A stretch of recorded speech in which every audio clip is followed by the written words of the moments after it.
جب میاں بیوی سے جسمانی تعلق قائم کرے تو اس پر غسل واجب ہو جاتا ہے. عورت یا مرد کو احتلام ہو تو غسل واجب ہو جاتا ہے. حیض ختم ہونے کے بعد غسل کرنا واجب ہے. منی خارج ہونے پر غسل واجب ہو جاتا ہے.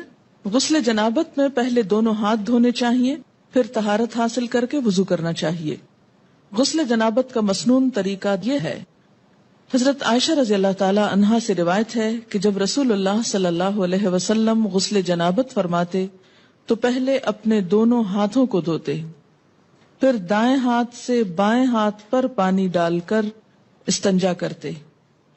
یعنی استنجا کے لیے بایاں ہاتھ استعمال کرنا چاہیے جبکہ پانی دائیں ہاتھ سے ڈالنا چاہیے. پھر نماز کی طرح کا وضو کرتے. اس کے بعد ہاتھوں کی انگلیوں سے سر کے بالوں کی جڑوں کو پانی سے تر کرتے. یعنی پورے سر کی سکن اور بالوں کی جڑیں اچھی طرح ویٹ ہونی چاہیے، دھلنی چاہیے. 3 لپ پانی سر میں ڈالتے، یعنی 3 times ایٹ لیسٹ سر پہ پانی پور کرتے، اور پھر سارے بدن پر پانی بہا دیتے. آخر میں پھر پاؤں دھوتے. اسے بخاری اور مسلم نے روایت کیا ہے. پاؤں دھونے کی حکمت کیا ہے؟ اس لیے کہ کچی زمین ہوتی تھی اور نہاتے وقت پانی جب زمین پہ پڑتا تو چھینٹے دوبارہ پاؤں پنڈلیوں تک آ جاتے، تو اس سے آخر میں پھر پاؤں دھو لیتے اور مکمل طور پر پاک ہو جاتے. تو ترتیب کیا ہوئی؟ پہلے دونوں ہاتھ دھونا. ہاتھ کیوں دھونے کی ضرورت ہے؟ اس لیے کہ ہاتھ اگر کسی بھی ناپاک چیز کو لگے ہیں تو ہاتھ صاف کر لیے جائیں. اور صاف کرتے وقت برتن کے اندر ہاتھ ڈال کے ہاتھ نہیں دھوئے جائیں گے، بلکہ برتن کو انڈیل کر اس سے پانی لے کر ہاتھ دھوئے جائیں گے. ہاتھ دھونے کے بعد استنجا، اور استنجا کرنے کے بعد پورا وضو. وضو کرنے کے بعد سر کے اوپر اچھی طرح پانی بہانا، اس طرح کے بالوں کی جڑیں تر ہو جائیں.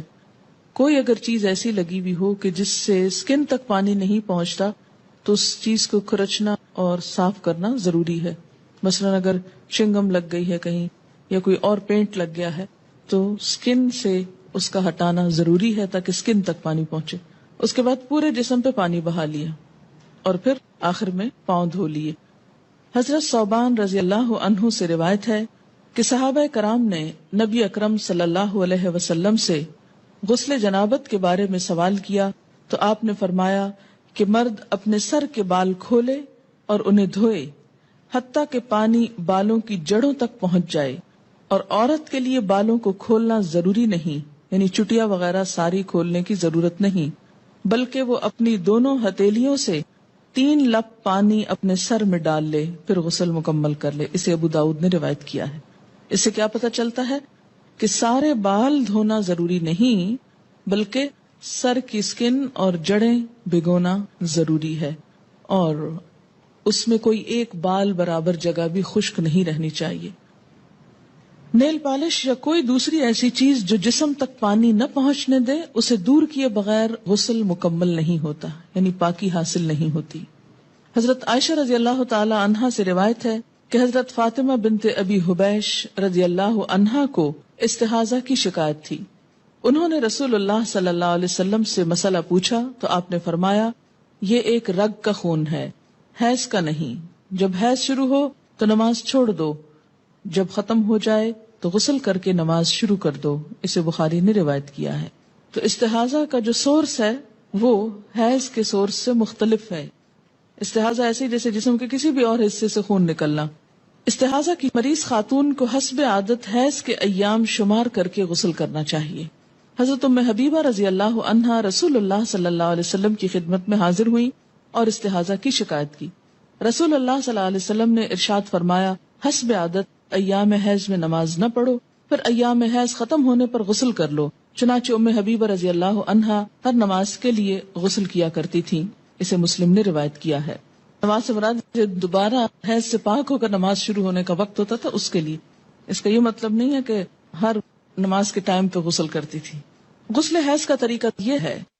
حضرت عائشہ رضی اللہ عنہا سے روایت ہے کہ حضرت اسماء رضی اللہ تعالی عنہا نے نبی اکرم صلی اللہ علیہ وسلم سے غسل حیض کے بارے میں سوال کیا کہ کیسے نہانا چاہیے اس کے بعد. تو آپ نے فرمایا پہلے پانی میں بیری کے پتے ڈال کر اچھی طرح حیض کے خون سے پاکی حاصل کر لو. یہ بیری کے پتوں کی ضرورت اس لیے کہ اس دور میں صابن کی ایسی صورت اور قسمیں موجود نہ تھی. مراد جس سے یہ کہ اچھی طرح صفائی حاصل کرنے کے لیے کہ سب میل کچیل دور ہو جائے، اس پانی سے نہاؤ. پھر سر پہ پانی ڈالو. یہ مراد اس سے یہ ہے کہ جہاں جہاں نجاست ہے اچھی طرح جسم کو مل کے دھو لو، پھر سر پہ پانی ڈالو اور خوب اچھی طرح ملو تاکہ پانی بالوں کی جڑوں تک پہنچ جائے. پھر سارے بدن پر پانی بہاؤ. پھر خوشبو لگی ہوئی روئی کا پھاہا لے کر اس سے پاکی حاصل کرو. یعنی جسم سے ساری اسمیل دور کرنے کے لیے کیا کرو؟ روئی کو خوشبو لگا کر اسے جسم پر لگاؤ تاکہ خون کی ساری نجاست کا اثر اور اسمیل اور گندگی دور ہو جائے. آج کے دور میں بھی اگر ایسا کیا جائے تو بہت اچھا ہے، لیکن صابن وغیرہ بھی خوشبودار جو ہوتا ہے اس سے یہ کام لیا جا سکتا ہے. اس سے آپ اندازہ لگائیں نا کہ اسلام پاکیزگی، طہارت، صفائی ستھرائی اور خصوصاً ایک عورت سے اچھی اسمیل آنے کی طرف کتنا متوجہ کرتا ہے. بہت سے ازواجی زندگیوں میں جھگڑے محض اس لیے ہوتے ہیں کہ عورتیں اپنی کیئر نہیں کرتی، اور خصوصاً جو نجاست سامنے نظر نہیں آتی اس کے بارے میں بہت کیئر لیس ہوتی. تو یہ چیز درست نہیں. اس لیے آپ دیکھیں کہ اللہ کے رسول صلی اللہ علیہ وسلم نے اگرچہ مسئلے میں کتنی حیا ہے لیکن اس کے باوجود اچھی طرح کھول کے بات سمجھائی تاکہ کوئی بھی ابہام نہ رہے. حضرت اسماء رضی اللہ تعالی عنہا نے عرض کیا، روئی کے پھاہے سے پاکی کس طرح، یعنی کاٹن بڈ سے کس طرح؟ آپ صلی اللہ علیہ وسلم نے فرمایا، سبحان اللہ، پاکی حاصل کرو. یعنی اب آپ اس سے زیادہ اور کیا ڈیٹیل بتاتے. یعنی اٹس انڈرسٹوڈ کہ روئی کے اوپر خوشبو لگا کے جسم کے اس حصے پہ لگاؤ کہ جہاں نجاست کے اثرات رہے ہیں تاکہ وہ سب کچھ دور ہو جائے. حضرت عائشہ رضی اللہ عنہا نے آشتا سے بتایا کہ حیض کی جگہ پر لگاؤ. پھر حضرت اسماء نے غسل جنابت کا سوال کیا تو آپ صلی اللہ علیہ وسلم نے فرمایا، پہلے پانی سے اچھی طرح استنجا کرو، پھر سر پر اچھی طرح پانی ڈال کر ملنا چاہیے تاکہ پانی بالوں کی جڑوں تک پہنچ جائے، پھر پورے بدن پر پانی ڈالو. حضرت عائشہ رضی اللہ تعالی عنہا کہتی ہیں کہ انصار کی عورتیں بھی کیا خوب عورتیں ہیں کہ دین کی باتیں پوچھنے میں شرم محسوس نہیں کرتی. اسے مسلم نے روایت کیا.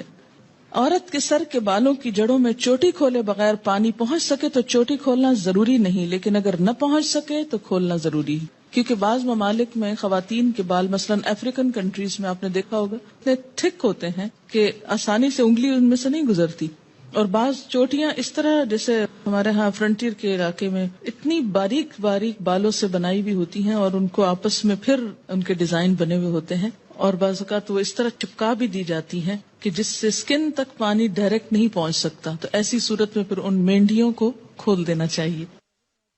ام سلمہ رضی اللہ عنہا کہتی ہیں کہ میں نے عرض کیا، یا رسول اللہ صلی اللہ علیہ وسلم، میں اپنے سر پر چوٹی باندھتی ہوں، کیا غسل جنابت کے لیے کھول دیا کروں؟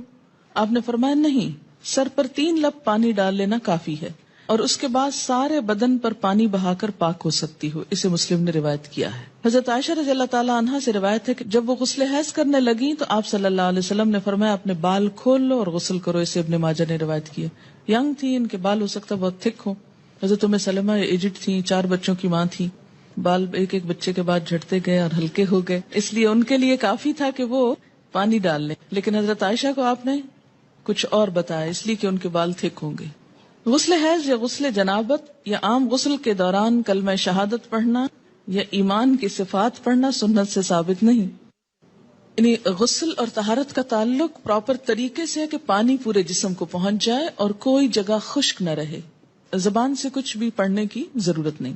جمعے کے روز غسل کرنا مسنون ہے، پسندیدہ ہے. حضرت عبداللہ بن عمر رضی اللہ عنہما کہتے ہیں کہ رسول اللہ صلی اللہ علیہ وسلم نے فرمایا، جب کوئی نماز جمعہ کے لیے آئے تو غسل کر کے آئے. اسے بخاری اور مسلم نے روایت کیا ہے، کیونکہ ایک بڑی گیدرنگ ہوتی تھی اور اس میں لوگوں کو ایک تکلیف ہوتی تھی پسینے وغیرہ کی بو سے، جب تک کہ دوسرے صاف ستھرے ہو کر نہ. ابتداء میں آپ صلی اللہ علیہ وسلم نے اس کو لازم کر دیا، لیکن بعد میں جب لوگ عادی ہو گئے تو پھر اس کے بعد اتنی سختی نہیں کی جاتی تھی. غسل کے لیے پردے کا اہتمام کرنا ضروری ہے. حضرت یعلا بن امیہ رضی اللہ عنہ سے روایت ہے کہ رسول اللہ صلی اللہ علیہ وسلم نے ایک شخص کو کھلے میدان میں برہنہ نہاتے دیکھا تو آپ صلی اللہ علیہ وسلم ممبر پر تشریف لائے، اللہ کی حمد و ثنا کی اور فرمایا، اللہ عز و جل بڑا حوصلے والا اور شرم والا ہے، حجاب اور حیا کو پسند فرماتا ہے، لہٰذا جو کوئی غسل کرنا چاہے پردہ کر کے غسل کرے. اسے ابو داؤد اور نسائی نے روایت کیا ہے. اسی لیے اجتماعی حمام جس میں بہت سارے لوگ مل جل کر نہائیں یا سوئمنگ کریں یا پھر کسی بھی سی سائڈ پر بکنیز پہن کر اچھل کود کریں تو یہ درست نہیں. عورت کے لیے کسی دوسری عورت کو اور مرد کے لیے کسی دوسرے مرد کو غسل کرتے ہوئے دیکھنا منع ہے. حضرت ابو سعید خدری رضی اللہ عنہ کہتے ہیں کہ رسول اکرم صلی اللہ علیہ وسلم نے فرمایا، کوئی عورت کسی دوسری عورت کا سطر نہ دیکھے، کوئی مرد کسی دوسرے مرد کا سطر نہ دیکھے. اسے ابن ماجہ نے روایت کیا ہے. غسل یا وضو کرتے ہوئے پانی کے استعمال میں احتیاط کرنی چاہیے. حضرت انس رضی اللہ عنہ فرماتے ہیں کہ رسول اللہ صلی اللہ علیہ وسلم وضو کے لیے 1 مد پانی نصف لیٹر سے کچھ زیادہ، ½ لیٹر سے تھوڑا سا زیادہ، اور غسل کے لیے 1 سا پانی تقریباً 1 لیٹر سے 5 مد پانی تقریباً 3 لیٹر تک استعمال کرتے تھے. اسے بخاری اور مسلم نے روایت کیا ہے. جی ہاں، ہم تو بالٹیاں اور ٹب بہا دیتے ہیں، ٹینک خالی کر دیتے ہیں، ٹینکرز منگواتے ہیں. دیکھیے آپ صلی اللہ علیہ وسلم سے ایک شخص نے یہی بات کہی تو آپ نے فرمایا، خواہ تم دریا کے کنارے ہو پھر بھی ضرورت پہ استعمال کرو. آج آپ دیکھیں کہ کس قدر یہ پرابلمز ہو رہے ہیں وسائل ریسورسز کے مس یوز کرنے کی وجہ سے، جتنی پولوشن ہو رہی ہے اور جتنا نقصان ہو رہا ہے. اس میں ضرور کوئی حکمت ہے. چلیے ہم اگر اتنا نہیں تو ایٹ لیسٹ کچھ تو بچت کر سکتے ہیں، کوشش کرنے پر ہو بھی سکتا ہے. ایسا ہے کہ ہمارے ہاں عادت کیا ہے کہ آپ ٹوتھ پیسٹ لگاؤ، برش کو آہستہ آہستہ ٹیپ کھول دو، وہ کھلی رہے، آپ برش کرتے رہیں، شیشہ دیکھتے رہیں، ادھر ادھر دیکھتے رہو، کھلی ہے. تسلی کیا ہے کہ اب جب ایک دم ضرورت پڑے گی تو کھولنی نہیں پڑے گی. اچھا اسی طرح اگر آپ نے چولہا جلا دیا ایک دفعہ تو کھلا رہے، گیس جلتی رہے، دوبارہ پھر ایک تیلی ضائع ہوگی. یا یہ کہ اب کون ماچس کھولے اور اس میں سے یا لائٹر آن کرے، پریس کرے اور اس میں اٹھائے اور لگائے. تو بہتر ہے کھلا رہے، جتنی دیر 2 4 5 گھنٹے کچن میں کام ہو رہا ہے بس جل رہی ہے گیس. تو یہ سب چیزیں اسراف میں آ جاتی ہیں. ایسا کرنا جو ہے وہ دوسرے انسانوں کے حق کو مارنا ہے. پھر اسی طرح باتھ روم میں کوئی نہیں، بس بجلی جلتی رہے، اس لیے کہ پھر کبھی جانا پڑا تو پھر کون بٹن آن کرے گا. تو اس سے آپ دیکھیں کہ بے وجہ ایک تو بل پے کرتے ہیں آپ، دوسری بات یہ ہے کہ ریسورسز ضائع ہوتے ہیں. ہمارے ملک میں پہلے ہی بجلی کی کمی ہے، بہت سے گاؤں دیہات وغیرہ کو بجلی کیوں نہیں مل رہی؟ اس لیے کہ بجلی ہے نہیں. اسی طرح بعض اوقات لوڈ شیڈنگ ہو جاتی. کیوں کرنی پڑتی ہے لوڈ شیڈنگ؟ اس لیے کہ ہم احتیاط سے استعمال نہیں کرتے. تو ہر چیز اپنی ضرورت اور حد کے اندر ہو تو وہی بہتر ہے. مسنون طریقے سے غسل کرنے کے بعد وضو کی ضرورت باقی نہیں رہتی. حضرت عائشہ رضی اللہ عنہا فرماتی ہیں کہ رسول اللہ صلی اللہ علیہ وسلم غسل کے بعد وضو نہیں کیا کرتے تھے، کیونکہ غسل شروع ہونے سے پہلے سب کچھ استنجا بھی کر لیتے، وضو بھی کر لیتے اور پھر صرف پانی بہاتے تھے.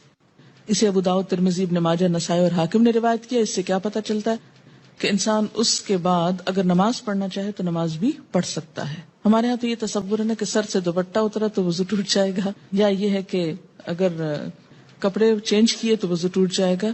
تو کپڑے چینج کرنے سے اور سر کے دوپٹہ اترنے سے وضو نہیں جاتا، اور اس کے لیے یہی دلیل ہے. جی پسندیدہ یہی ہے کہ ہر کام میں دایاں طرف استعمال کیا جائے. اسی طرح نہاتے وقت اگر جیسے بازو پہ صابن لگا رہے ہیں تو پہلے رائٹ سائڈ پہ لگائیے، ہاں پھر دوسری طرف آ جائے. لیکن یہ بھی ہو سکتا ہے نا کہ پہلے اگر ہاف اوپر والے کو اگر آپ پہلے دائیں اور پھر بائیں پہ کر لیا، پھر دائیں ٹانگ اور بائیں اس پہ کر لیا، یا سارا اوپر سے نیچے تک رائٹ پہلے کر لیں پھر پورا لیفٹ کر لیں، تو جیسے بھی آسانی ہو. ایک بات یاد رکھیے، اس میں بڑی آسانی رہے گی آپ سب کو کہ ناپاکی 2 طرح کی ہوتی ہے، جنابت، اور اسی میں جنابت کی 2 بڑی وجوہات ہیں، انٹرکورس اور احتلام. یہ جنابت میں آ جاتی ہیں دونوں چیزیں. ٹھیک ہے، یہ